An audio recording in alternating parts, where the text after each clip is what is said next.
Welcome to my channel, Purposeful Play, where I talk about all things early childhood education. I'm Danielle, and today I want to teach you 2 games that you can play with children during small groups. And then you can put them out for them to play on their own during choice time. So let's get started.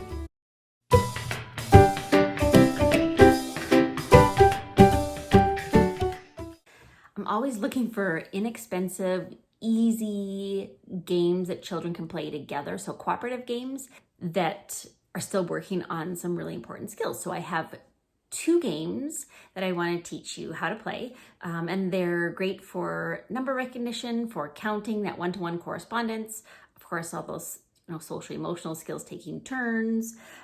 So these games, I would suggest you teach them in a small group and then have those materials out for children to play with during choice time. So I'm going to flip the camera around and show you how to play these games. You'll see how easy they are. They have minimal materials and children really love them.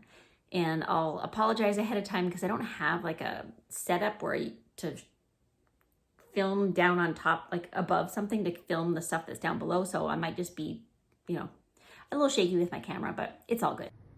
I've already set it up. This is just obviously for one person, but you would have the person who is playing with you, they would have their own 2 rows. So we've got 2 rows, there's 5 cards in each row. Also, aren't these the cutest Canada cards? And then we have the draw pile beside us here. So here's what we're gonna do.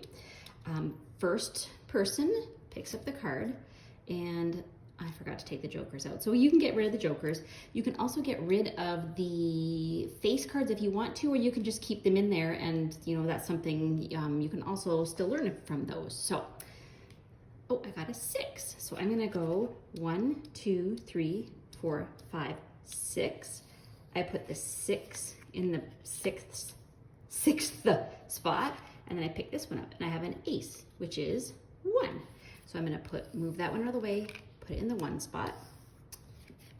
I have a 3, so 1, 2, 3. This goes in the 3 spot. Oops. And a jack, that's a discard, so I'm gonna put it in my discard pile. And then it's the other person's turn, and you just keep going back and forth until you can't go anymore. And it's a really fun game. You can teach it during small groups and then put the cards out in toys and games so that the children can play together, or you can play with them during choice time. That is the game called Garbage, because this is the garbage pile for the unused cards. Here's the second game. So the materials you need are a long strip of paper. I just took a piece of construction paper and cut it in half and then taped it together. And then I drew some lines on it. So this is our game board. I have, how many do I have? 1, 2, 3, 4, 5, 6, 7, 8, 9, 10, 11, 12, 13, 14. I have 15 spaces. I feel like that's a pretty good number. You just want to make sure you have an odd number so that the middle one is the starting point. So I just kind of drew a little cloud there. You could write the word start on there if you want to, or draw a symbol or a picture or something like that, just so we know where to start the game. And then you need a dice. I've got just a little one here. You can use any size. And then you need a game piece. So I just grabbed this from my junk drawer. I don't know if you can even see what it is, but it's just, I think maybe it's from the bottom of a chair. I have no idea. It's got felt on the bottom, so I don't know, but it's a good game piece. You can also, this is something that I had the children make their own little game pieces. So it's a binder clip. And then I just actually took a piece of scrap from this and drew a picture of myself. And then they can use this as their game piece. Maybe not for this game because this one just needs 1 game piece, but for other games that you make, you can have children make their own. So here's how you play the game. The object of the game is to get to the end of your row. So one person will sit here and they are going to try to get to the end of this one. And then one person will sit here and they have to get to the end of this one. So let's just say, I'm going to pretend to be this person over here. They got a 1. So they go 1 towards their finish. And then, oh, this one got 3. So they go 1, 2, 3 towards their finish. This one got 6. 1, 2, 3, 4, 5, 6. And then the other one got 5.